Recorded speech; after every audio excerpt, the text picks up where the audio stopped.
Hello, welcome everybody.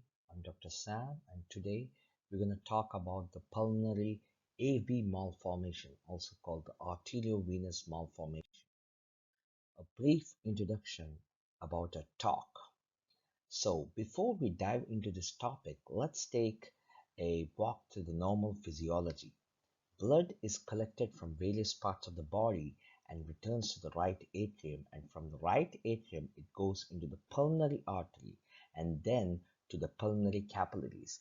These pulmonary capillaries encircle the alveoli in the lungs, where predominantly oxygenation takes place, and from there, they go into the pulmonary veins, the left atrium and aorta, and eventually the systemic circulation.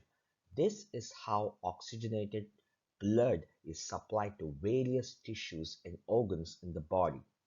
The usual diameter in the pulmonary capillaries is about 6 micrometers.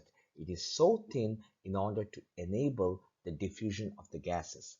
Now, pulmonary AV malformation is a disorder in which there is an aberrant communication between the pulmonary artery and the pulmonary vein bypassing the pulmonary capillaries. And because these malformations are greater than 6 micrometers in diameter, a large fraction of the deoxygenated blood is dumped into the systemic circulation, leading to the predominant symptom of hypoxemia. In 1897, Churton described pulmonary AV malformations in the autopsy of a 12-year-old boy who presented with epistaxis, hemoptysis, and edema. Literature has strongly suggested that there is an association between pulmonary AV malformations and hereditary hemorrhagic telangiectasia. HHT, as you know, is also called Osler-Weber-Rendu syndrome. Older reports suggest it's about 60 to 70%, but some reports and case series convey the message that around 95% of HHT's patients have pulmonary AV malformations. So, PAVM, the acronym for pulmonary AV malformations, leads to complications such as venous thromboembolism and septic emboli that can reach the arterial circulation and can cause stroke and brain abscess. So those are the long-term complications we need to be aware of in the patients presenting with pulmonary AV malformation. Coming to the pathology, structurally, the malformation site consists of three components: a vascular aneurysmal sac, a feeding artery that is mainly demonstrated by the blue and because it carries deoxygenated blood, and then the draining vein that is the pulmonary vein. And this is what I was talking about, the pulmonary capillaries, and this diameter is about 6 micrometers. But however, if you can see the simple AV malformation, which is seen in 80% of the patients and consists of a single artery and a single vein, this diameter is larger than that of the normal capillaries, and that is the reason why a lot of this blood, deoxygenated blood, is dumped into the systemic circulation, leading to hypoxemia. Now, 20% of patients present with complex pulmonary AV malformations where there are more than two arteries and then maybe one draining vein or more than two veins. The HRCT we are seeing in the slide is that of a 25-year-old female patient, and this is the lung window demonstrating the lower lobes, and as you can see, these brightly enhanced areas are the pulmonary AV malformations, and the tortuous area is the feeding artery supplying this. And she had bilateral pulmonary AV malformations, and this patient underwent coil embolizations. About the epidemiology, it's a very rare disease. The prevalence is about 0.02%. There was a study conducted by Johns Hopkins Hospital in 15,000 autopsy reports, and out of them, only 3 of them had pulmonary AV malformations. On the flip side, if you take the case series of HHT into consideration, the prevalence of pulmonary AV malformations is around 17 to 48%. PAVM are most commonly seen in women, and the ratio to women is to men is around 2 is to 1. But in the newborns, more male patients are affected than female patients. This disease frequency of HH2 varies amongst populations. In Japanese, it's around 1 in 8,000, a little bit higher in Europeans, 1 in 6,000, and another study done in the state of Vermont in US demonstrated a prevalence of 1 in 16,500. In addition, recently the HHT prevalence has been documented by an US insurance company with a prevalence of 0.33 per 100,000 population. One of the populations that has shown an increased prevalence of HHT is the Afro-Caribbean population in the Antilles of Netherlands, and this has been cited as an aberration due to founder effect by many experts. And because of the inconsistent statistics, the true prevalence of pulmonary AV malformations and also HHT is underestimated, and this still remains as a rare disease. A little bit about the pathology. Now, the aneurysmal sac exists as a paper thin wall. It's so thin and lacks proper connective tissue. And this narrow vascular channel is coated by the endothelium and is formed by a plexiform of mass of dilated vascular channels. And most of these are tortuous, maintaining a communication between the pulmonary artery and the pulmonary vein. These dilated vascular channels have a tendency to increase over time, and especially at the time of pregnancy. An anatomical case series demonstrated that 75% of pulmonary AV malformations are unilateral and 36% of the cases have multiple lesions. In these cases that have multiple lesions, more than 50% are bilateral, that is around 18% of pulmonary AV malformations come off as bilateral presentation. The most common location is the lower lobes of the lung, and this is because of the hydrostatic pressure in the dependent areas causing most of the shunting to happen.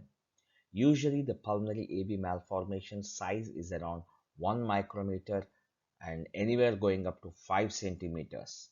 And the larger the size, the greater is the degree of shunt fraction and the greater is the hypoxia. There is a small subset of patients that have diffuse pulmonary AV malformations, and these patients have diffuse lung involvement and worse prognosis. Coming to the genetics, three main genes have been implicated in the pathophysiology of pulmonary AV malformations. The first one is called the ENG, also the endoglin gene, and it is present in the 9q34. And the way you do that is you go to the ninth chromosome, and each chromosome has a short arm P and a long arm Q. And in the long arm Q, from the centromere, 34 base pairs downstream is the location of this gene ENG, and it codes for the protein endoglin. And this endoglin protein is present on the endothelial cells and helps in binding to TGF beta, which is the transforming growth factor beta. Most common association is with HHT1, and the prevalence is around 85%. Second to this is the ACVRL1 gene, the activin A type 2 receptor like 1. You don't need to remember the name, just go by ACVRL1. It also has an other name called the ALK1, and it is present in chromosome 12, 13 base pairs from the centromere, 12q13, and it is predominantly seen in all cells and exists as a type 1 cell surface receptor for the binding of TGF beta proteins. And it has an association with HHT2 and a prevalence of about 35%. The last one is the SMAD4, the SMAD family 4, also called as the MAD4, present on 18q21, and it mainly helps in downstream signaling of the TGF beta and acts as a transcription factor. It is associated with children. There is a form of HHT called juvenile polyposis hereditary hemorrhagic telangiectasia, and the frequency is about 50%. And this is the TGF beta signaling pathway. As you can see, the predominant genes ENG, the activin A type 2 receptor like 1, and also the SMAD4. So the ENG is present in the endothelin cells. Extraneous to this pathway is the GDF2, which codes for BMP9, bone morphogenic protein 9. This bone morphogenic protein 9 is a family of growth factors belonging to TGF beta, and they try to bind on the endoglin receptor. Not only that, they also bind on the ALK1 receptor, and then they transmit the signaling of TGF beta pathway mediated by SMAD4, which acts as a transcription pathway, especially in the nucleus, leading to endothelial cell hyperproliferation and the formation of plexiform lesions. The etiology of pulmonary AV malformations is closely associated with a genetic condition called HHT, hereditary hemorrhagic telangiectasia. Apart from this, there is also this idiopathic variant of pulmonary AV malformations that mainly present as solitary lesions which are more evenly distributed in the lung. These lesions create less complications and hence they are more amicable to embotherapy modality of treatment. There are other rare associations of PAVMs, especially schistosomiasis, trauma, mitral stenosis, actinomycosis, Fanconi syndrome, carcinoma of the thyroid gland, and a surgical correction of congenital heart diseases. The main differential diagnosis of pulmonary AV malformations is the hepatopulmonary syndrome. This is a unique syndrome that mainly presents in patients with end-stage liver disease and hepatic cirrhosis. Similar features of this syndrome to PAVMs include pathepnia and orthodeoxia. So that is one differential you got to consider when dealing with patients with PAVMs. This syndrome mainly causes shunting by the release of vasoactive mediators, especially TNF-alpha and nitric oxide, that act on the pulmonary small vessels and create them to dilate. This syndrome happens secondary to portal hypertension and also an increased enteric bacterial translocation. However, there is no direct arteriovenous connection. These connections are mainly seen in the liver, which causes shunting of deoxygenated blood into the oxygenated blood. And then the clinical manifestations. Most of the patients are asymptomatic, and in this population, there is an incidental finding on a chest x-ray or while encountering patients with hereditary hemorrhagic telangiectasia, regular screening will cause the pulmonary AV malformations to be visible on a chest x-ray or on a CT scan. In patients who present with symptoms, dyspnea, exercise tolerance, and hemoptysis mainly constitute the clinical manifestations. Among these, dyspnea on exertion is the most common cause of symptoms, accounting to 14 to 59%. Secondarily, there is hemoptysis, which has a prevalence of 9 to 30%. Non-pulmonary symptoms of hereditary hemorrhagic telangiectasia mainly manifest as epistaxis, which can be present in about 79% of the patients with pulmonary AV malformations. Because of the shunting that happens in pulmonary AV malformations, most of the symptomatic patients present with hypoxemia with a PaO2 less than 60 mm of mercury or a saturation of less than 90%. This symptom of hypoxemia accounts for about 20% clinical manifestations in patients presenting with idiopathic PAVMs. When this hypoxia is severe enough, it causes visible cyanosis, manifested as bluish discoloration of the lips, tongues, and around the nasal area called the central cyanosis. A unique symptom of pulmonary AV malformation is platypnea and orthodeoxia. Platypnea is a condition where the patient experiences shortness of breath in an erect position while on lying down in a supine position, the shortness of breath gets relieved. This is because an erect position causes pooling of blood in the lower lobes of the lung, increasing the amount of shunting, while a supine position causes equal distribution of blood among the posterior surfaces of the entire lobes of both the lungs, reducing the shunting and improving the saturation. Orthodeoxia is the same thing as platypnea except where we measure the saturation, and a positional change from supine to erect position causes a desaturation of the arterial blood of more than 2%. And in patients with PAVMS, orthodeoxia is present in about 29 to 65% of them. What are the auscultatory findings in PAVMS? Most of the time, you don't find anything, but if at all the PAVMs are large enough, you might elicit a pulmonary bruit over the lower lobes of the lung, and they account to about 43% of clinical manifestations. The signs that are present in PAVMs are mainly telangiectasia and clubbing.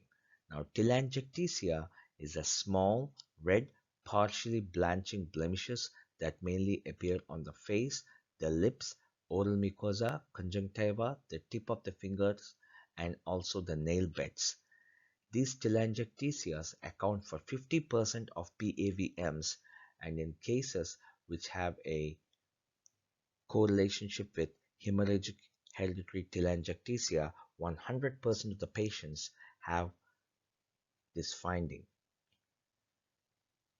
From a compensatory basis, polycythemia is seen in 75% of the patients.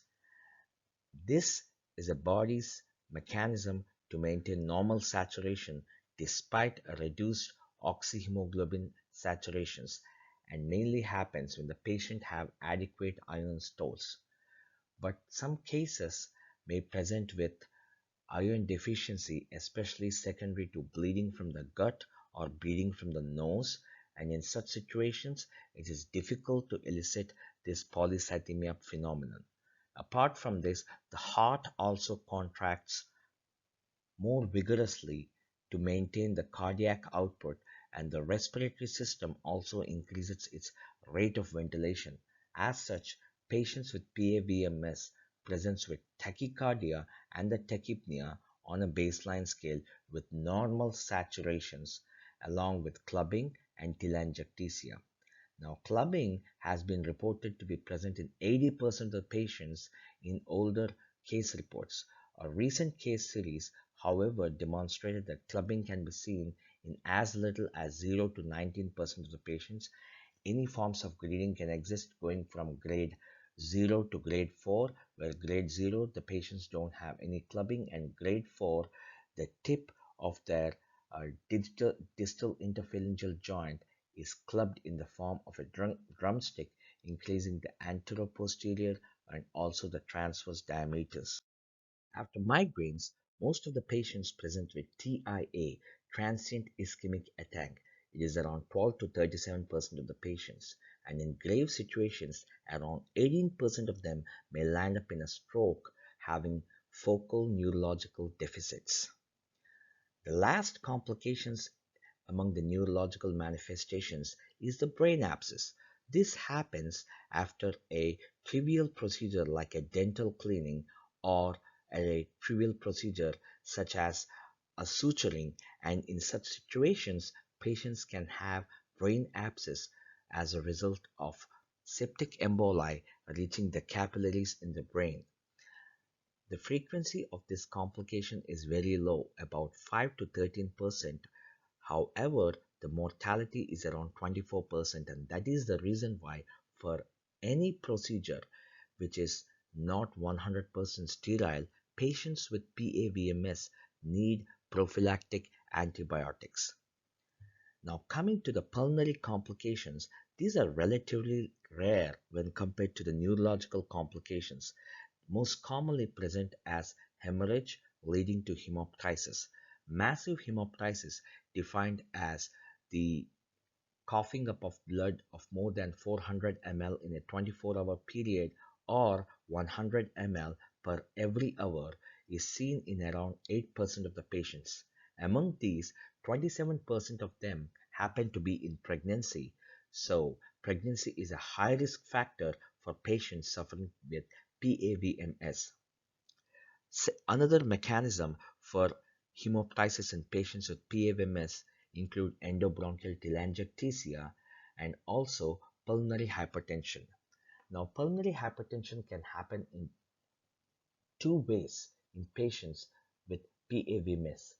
Basically, the presence of additional arteriovenous malformations in the liver in patients who have concomitant HHT increases the venous return, causing a lot of blood to go to the pulmonary circulation, which is a low resistance system, and this over time can lead to pulmonary hypertension. A secondary mechanism is the formation of idiopathic pulmonary artery hypertension that can happen because of intimal fibrosis, medial thickening, and perivascular plexiform lesion formation. How do we diagnose PAVMS? A high index of suspicion needs to be maintained when we encounter patients presenting with radiological symptoms or with clinical symptoms of this disease. Whenever there is a case having a family history of HHT or a known case of PAVM needs to be regularly screened. When should the screening be done? It should be done before puberty, before pregnancy, before 5 years of planned pregnancy, and in all other patients every 5 to 10 years. There are a set of diagnostic modalities that can be employed for this disease, but the most commonly used is the contrast enhanced 2D echo, also called the bubble study, which is the first line screening tool of investigation. There are other alternative tests that can measure the amount of shunt fraction, especially by administering 100% oxygen or by radionuclide scan using 99M technetium or by a transcranial Doppler. A routine chest X-ray will miss about 60% of the patients, and CECT of the chest is the gold standard for the diagnosis of pulmonary AV malformation. Pulmonary angiography is routinely done before an embolization procedure and also after the procedure to see if there's any residual recanalization through the interventions that have been adapted. For patients who cannot tolerate radiation, such as pregnant patients, or as a modality of follow-up, magnetic resonance angiography can be employed. A normal MRI scan usually does not have the tendency to detect the PAVMS because it cannot pick up the signal intensity of blood flowing to the pulmonary vasculature. So how do we do the contrast echocardiography? This is called the bubble study. It is mainly the initial screening test of choice, having a high sensitivity and specificity around 97% to 99%. What we do is in the apical view, we view the ventricles and the atria of the heart, and then we administer agitated saline that is the saline filled with air bubbles, and perform the grading system. There are four grades: grade 1, grade 2, grade 3, and grade 4, based on the opacification of the left ventricle. Normally, what happens is these air bubbles, when they flow through the alveolar capillaries, they get filtered. So, on a 2D echo, we can see opacification of the right side of the heart, but the left side of the heart is devoid of any bubbles. When intracardiac shunts are present, such as atrial septal defect and also patent foramen ovale, there is immediate opacification of the left side of the heart. In conditions which are extracardiac shunts like pulmonary AV malformations, there is delayed opacification. It takes more than 4 cardiac cycles to visualize the bubbles on the left side of the heart. The intensity of the bubbles that can be viewed depends upon the severity of the shunting, and as such, we employ grade 1 to grade 4. In grade 1, it is minimal opacification, less than 20 bubbles after 4 cardiac cycles. In grade 2, it is moderate. Grade 3, extensive. And in grade 4, there is complete obscuration with endocardial opacification. So, in the slide, if you can see, this is the grade 1, this is grade 2 where is mild opacification, grade 3 moderate, and grade 4 profuse opacification with endocardial definition. The false positivity rate in these tests is very high, and the positive predictive value is low, around 51%. This is because the 2D echo can pick up clinically insignificant pulmonary AV malformations. Mostly they happen post embolectomy, and that is the reason why they have to be followed up with a different test. And how do we do the follow-up? For example, in the grade 1, we can see less than 20 bubbles, and this mainly signifies micropulmonary AV malformations on a CT scan. Again, we come across the 2D echo, and from the top to bottom panel in this slide, you can see before the infusion of agitated saline, clear ventricles and also the atria, while at the onset of infusion, the right side of the heart is opacified, and a positive bubble study after 4 cardiac cycles indicating intrapulmonary shunting happens with the obscuration of the entire chambers of the heart. This is the screening test of choice, and it's very important to remember this, called the bubble study or the contrast enhanced 2D echo. Now, there are alternative tests that can calculate the shunt fraction. We can do this with the help of administering 100% oxygen, or a radionuclide study with the help of 99 technetium per technetium, or with the help of a transcranial Doppler. How do we do these tests? The 100% oxygen is administered via a face mask, and we calculate the arterial sample and get the PaO2 and the PaCO2. The saturation you can get with the help of a pulse ox, and these readings have to be taken 15 to 20 minutes after the administration of 100% oxygen. Accordingly, we calculate the shunt fraction with a formula, and if it is greater than 5%, it indicates a positive test for pulmonary AV malformations with a sensitivity of 98%. So when I say that this test has a sensitivity of 98%, you need to remember that the power to rule out a disease is 98%. For example, if I do this test in a patient suspected with PAVM and then the shunt fraction is 3%, I have successfully ruled out this disease in this patient about 98% accuracy.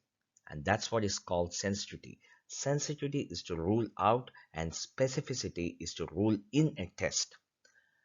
This can be followed up with a radionucleotide scan, and this is only available in institutions which have nuclear medicine, and we administer 99 m technetiate per technate with the help of albumin microspheres and also macro aggregated albumin. Now, apart from the lungs, this albumin is also taken up by the brain and the kidneys, especially in the presence of intrapulmonary shunt.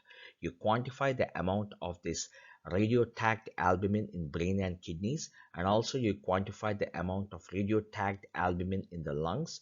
You divide the first component by the second component to get the shunt fraction. This test correlates 100% with FiO2 administered oxygen. So the shunt fraction in this test greater than 3.5% has a sensitivity of 87% and a specificity of 61%. And this test is used to identify residual PAVMs post-embolization. Now, you can see that the sensitivity of this test is low when compared to this 100% FiO2 via face mask. So that is something to remember.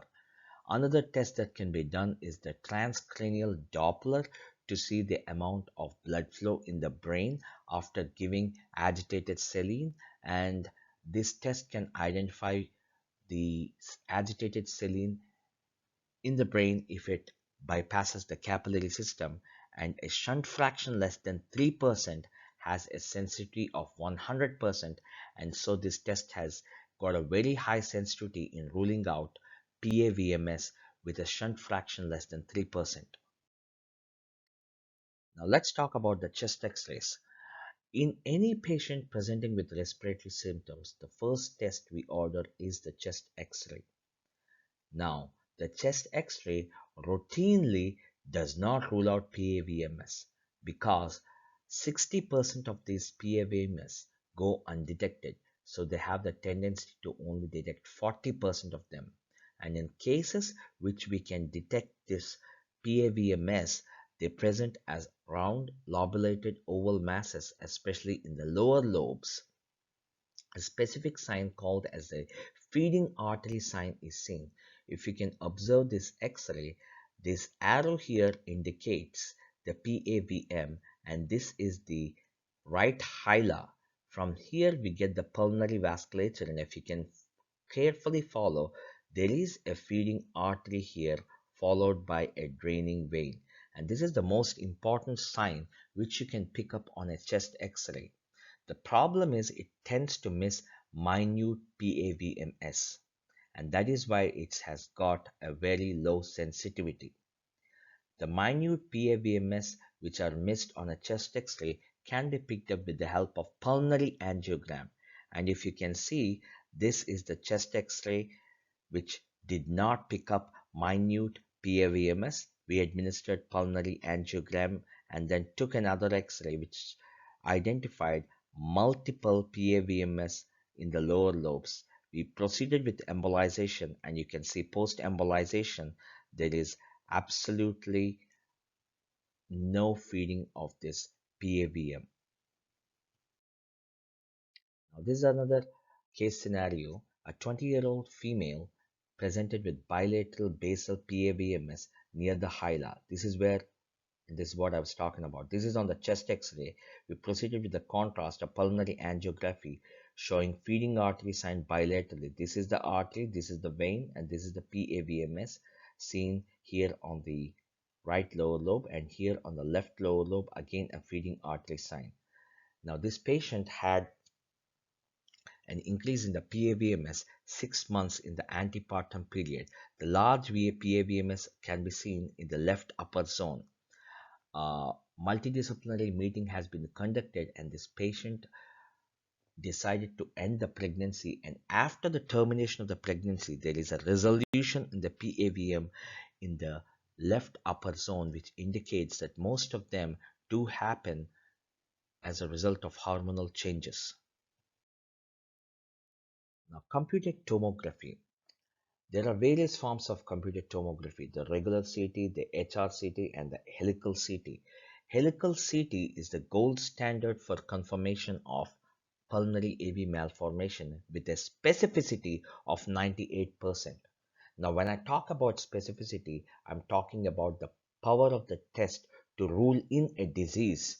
So, When I say that the patient had pulmonary AV malformation identified with a computed tomography, I can corroborate this with 98% accuracy. Helical CTs have thin axial images. That means from one cut section to another cut section, there is a distance of only 1 to 2 mm, while in a regular CT it's about 1 centimeter.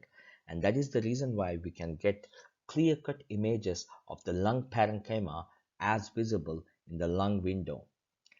PAVMS mainly demonstrated as lobulated masses ranging from 0.5 to 5 centimeters with a feeding artery and the draining vein.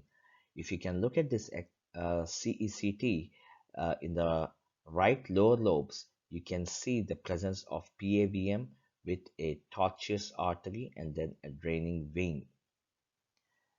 The computed tomography not only describes the angiostructure of the PAVM but also the size and the location of the lesions. An option is to do an iodinated contrast instead of a regular contrast and get more accurate images, but then at the cost of high radiation exposure. Now, this patient had multiple PAVMs in the left lower lobe, and he's a middle-aged man. If you can see, this is the axial section, and this is the coronal section, indicating multiple PAVMs in the right lower lobe and also the left lower lobe. This is the minor fissure or the horizontal fissure. A reconstruction CD was done, and the white arrow here can show the dilated artery supplying the PAVM. Again, this is the PAVM and this is the pulmonary artery supplying the PAVM. What is the role of MRI in the diagnosis of PAVM? MRIs are less commonly employed due to low sensitivity and specificity. A conventional MRI does not pick up the signals due to the blood flow, especially in the lung parenchyma. So, how do we increase the sensitivity and the specificity of MRIs in diagnosing PAVMs? This can be done with the help of three alternate modalities. One, via the gadolinium enhanced contrast MRI, which is called the magnetic resonance angiography, and then by doing an ultra fast time resolved 3D MRI, and by employing what is called the time slip MRI. Now, what is time slip MRI? Here, um, contrast material is not used, so obviously there is no radiation exposure, and then there is this technology of time spatial labeling inversion pulse, and this is the latest modality which can be used as a follow-up post embolization to see any residual PAVMS or the onset of any new PAVMS. The downside of an MRI is that the patient needs to have a longer breath holding capacity when compared to a CT scan. The other is the cost and the availability in a peripheral institution.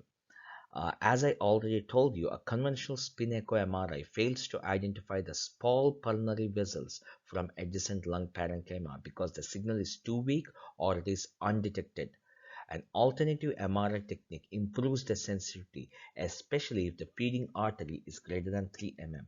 So all these PAVMs that are supplied by pulmonary arteries greater than 3 mm can be picked up with the help of the modified MRI modalities.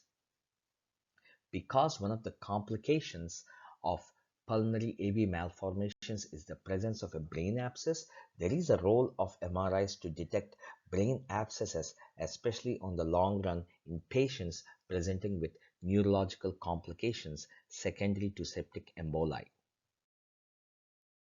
Now, coming to pulmonary angiography, it is the gold standard for the identification and is usually done before embolotherapy of PAVM. We can find out the structure, the location, and also the size of the lesion. An advanced modality called the digital subtraction angiography helps us to better visualize by removing the non-vascular structures in the lung parenchyma. How is this done? We proceed with a catheter that can go from the pulmonary artery up to the level of segmental of subsegmental arteries, and then a radioepic dye is injected. Better contrast can happen if we can access the feeding artery, and then the eye dye is released, and after the injection of the dye, a fluoroscopy is done to obtain visual images of the vascular bed, and by the enhanced technology of digital subtraction angiography, a lower dose radiation can be administered and a better visualization of the lung vascular bed can be visualized. Now, this is the clinical scenario. A pulmonary angiography is done in a 34-year-old patient, and if you can see, there are multiple pulmonary AV malformations in the right lower lobe. Here, what we did is we went ahead and embolized this area. This is before embolotherapy, showing multiple pulmonary arterial and bronchial arterial anastomosis. This is the thoracic aorta, and this is an anastomosis between the pulmonary artery and the bronchial artery in the right middle lobe, and this in multiple pulmonary and bronchial artery anastomosis. How do we manage these cases? Historically, thoracotomy has been used with the help of wedge resection and pneumonectomy.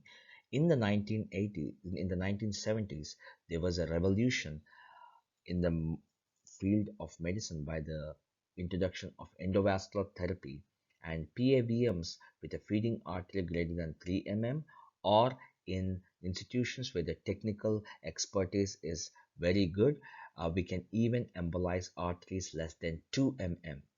However, diffuse pulmonary artery venous malformations are not amenable to embolotherapy.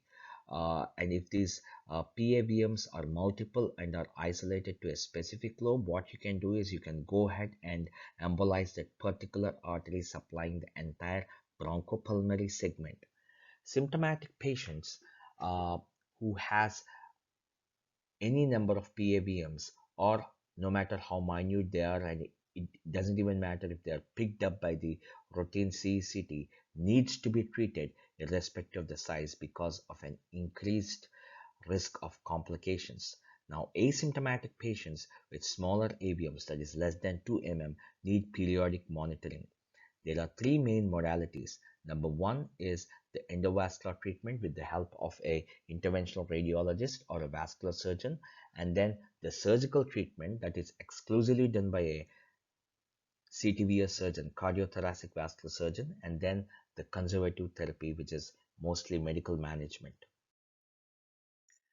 A few points about the endovascular therapy. It's commonly called the embolotherapy and is the first line of management. What we do is we can insert coils of various sizes or microvascular plugs or Amplatzer vascular plugs. In the beginning of the 1970s, silicone and latex balloons were usually deployed to have embolization of the particular PAVM. And afterwards, in recent years, we started using coils and microvascular plugs. Success is mainly attributed if there's a 70% or more reduction in the diameter of the feeding vessel. These can also be used in patients with diffuse PAVMS by occluding blood supply to the entire bronchopulmonary segment. The risks of this procedure are pretty low, and the side effects usually are air embolism, paradoxical embolism due to migration of the material and end organ damage, pleurisy, and hemoptysis. Most of these do not cause any mortality. There is a concern about the onset of pulmonary hypertension in patients undergoing this therapy, but this concern depends upon the baseline pulmonary hypertension in the patients. For patients who do not have any baseline pulmonary hypertension, there is no contraindication. But with patients who have a mild pulmonary hypertension, this procedure can actually push them from mild grade to a moderate grade. Patients with severe pulmonary hypertension pose a relative contraindication to this procedure, and this procedure can be employed in pregnant women also as early as 16 weeks of gestation. With regards to the coils, usually we use the steel or the platinum coils and are deployed into the feeding vessel, and after their deployment they become self-expandable. The nylon fibers that are present in the coils act as a prothrombotic material and enhance embolization. Around 25% of the cases fail, and among these, 90% have recanalization via the coil nest. A point to be noted is that the embolization can happen because of the presence of nylon fibers and sometimes because of the way these coils are designed that can actually enhance coagulation in that particular feeding vessel. Superior to the coils are the Amplatzer vascular plugs that has got a success of about 97%. These are self-expandable nitinol meshes. Some interventional radiologists use a combination of a plug followed by the coil, especially if the reperfusion risk is very high, or after the deployment of the vascular plug, still some residual perfusion is seen, they can go ahead and deploy an additional coil. Patients who have had success with this procedure needs serial CT scan for every 6 to 12 months, followed by every 3 to 5 years in asymptomatic patients. For symptomatic patients, immediate imaging modality is required. And how do we follow them up is with the help of MR angiography in many cases, or a graded contrast enhanced 2D echo where the targets used to get a grade 1. So whenever we are having a grade 1 on the contrast enhanced 2D echo, as evident by less than 20 bubbles on the left side of the heart after 4 cardiac cycles, we can safely assure that there are insignificant pulmonary AV malformations, or there are no pulmonary AV malformations requiring additional therapy. This is, if you can see on the right hand side panel, this is the Amplatzer vascular plug, and these are the coils of different sizes. Uh, this is the right middle lobe PAVM. If you can see, this is the PAVM, this is the feeding artery and the draining vein. And what was done is this feeding artery was isolated, and then this is the coil that has been deployed, and if you can see, the blood flow to this part of the PAVM is cut off and the reperfusion to the rest of the lung is enhanced. This is actually a case in the 29-year-old female that presented with multiple PAVMs. Her shunt fraction after the procedure was reduced from 32% to 3%, and clinically her saturations increased from 78% to 95%. Now, the bottom panel demonstrates the presence of multiple PAVMs in a 45-year-old male, and these are mostly minute. Because of their size, pulmonary embolization failed, and the patient was listed for lung transplantation. If you can see, this was the original pre-embolization imaging, and then post-embolizing imaging followed up by with the help of a coil. But even after that, he has residual minute PAVMs contributing to significant shunting. His baseline saturation was around 79%. However, he declined the lung transplantation because lung transplantation comes with increased morbidity and mortality. This is an interesting case because most of the patients, even without treatment, they can survive for a longer time and with a lower saturation levels in cases of pulmonary AV malformations. Now, surgical management. The role of surgery gradually declined from 1970s after the invention of endovascular therapy. Surgery is mainly indicated for cases presenting with acute hemorrhage and for cases which are not amicable to embolization. There are few options like a wedge resection, or you can go ahead and do a segmentectomy, remove the particular bronchopulmonary segment of interest, or perform a lobectomy, and finally lung transplant for patients having diffuse disease and marked desaturation combined with a decreased quality of life. The goal of the surgical resection is to preserve as much viable lung tissue as possible in order to maintain adequate lung function. Severe and diffuse diseases that present with failed embolization therapy are the candidates for surgical management. And finally, coming to conservative management, there is absolutely no drug to cure or prevent this disease. The only thing we do from a medical standpoint is to monitor small and asymptomatic PVAMs. Any pulmonary venous arterial malformations that have a size less than 2 mm needs to be followed up for every 3 to 5 years, and we have to check the growth of them and whether they are stable for every 5 to 10 years. The interval of 3 to 5 years can be extended to 5 to 10 years in stable PAVMs that are that have little growth or that are stable. Another modality is to prevent paradoxical emboli, and this can be done with the help of inline IV filters. Usually, these inline IV filters range from 0.22 to 0.45 micrometers, and hence they have the capacity to prevent the paradoxical emboli from lodging into the systemic circulation. Education of the patient is very important because we have to advise them to stop smoking and also to discourage them from activities like scuba diving, which has enhanced formation of decompression sickness and air embolism. Moreover, for patients who are opting for regular dental hygiene and with the help of a dental procedure, prophylactic antibiotics have to be installed, and good dental care also needs to be followed up in order to prevent cavities that can potentially lead to the formation of septic emboli. Patients who have a higher shunt fraction and a lower oxygenation at baseline can be benefited by supplemental oxygen, but the point to be remembered is supplemental oxygen does not improve the saturation to a great level because of the underlying physiology is the shunt physiology. Therapeutic phlebotomy is a modality that can be employed in patients presenting with polycythemia leading to thrombosis and end organ damage. But then again, we have to be very careful because this is a judgment call, as sometimes this polycythemia is actually adding as a benefit factor for keeping baseline saturation at a great level.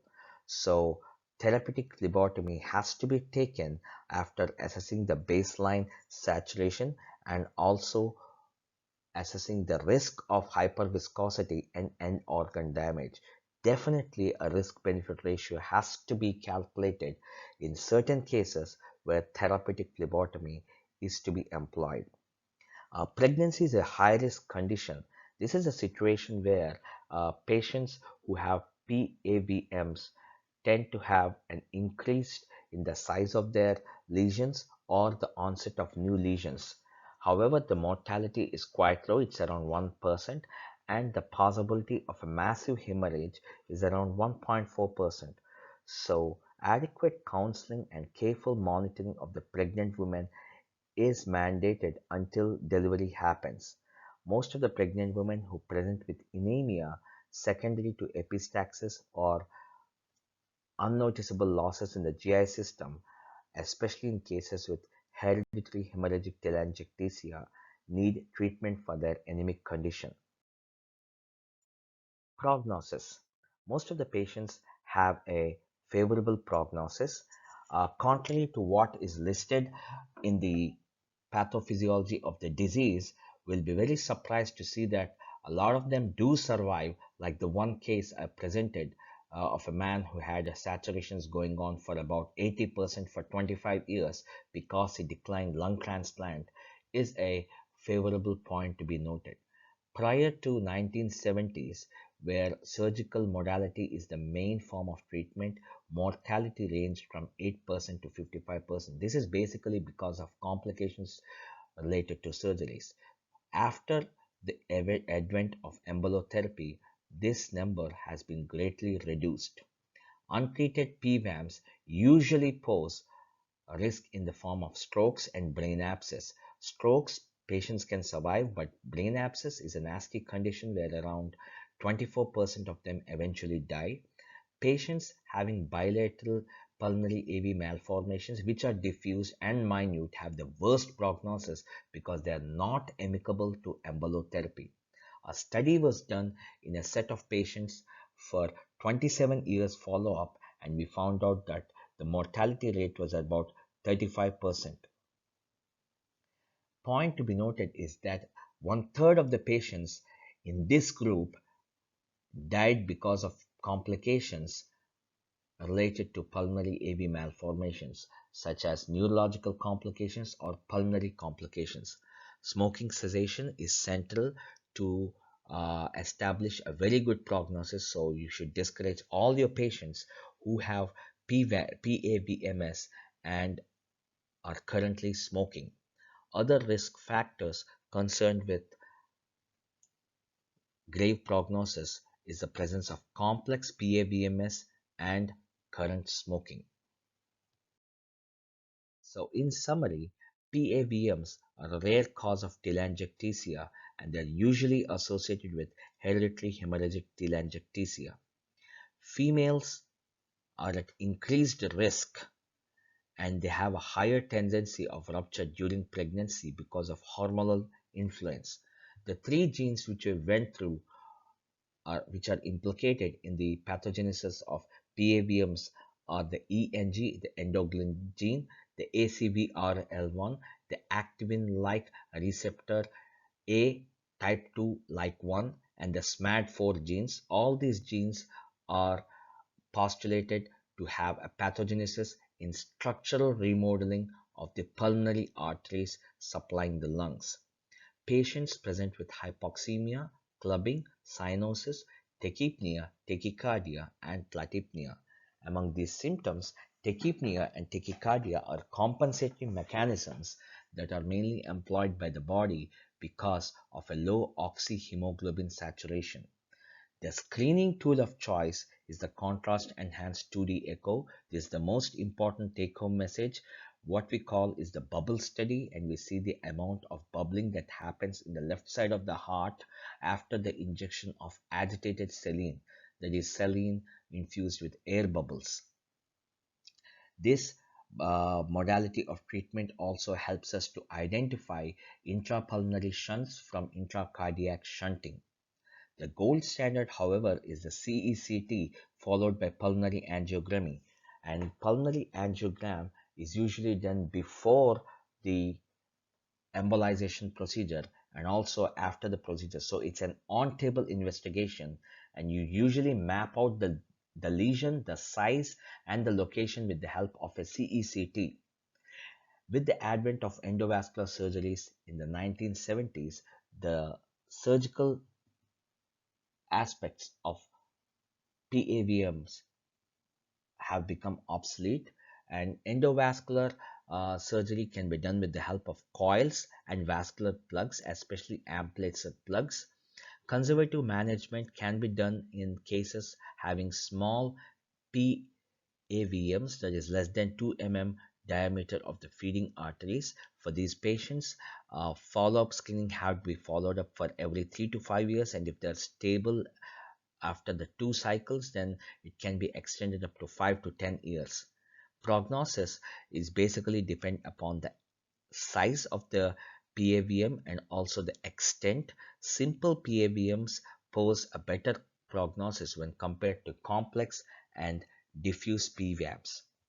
With this note, I end this presentation, and I hope you all enjoyed this presentation to a good extent. Thank you.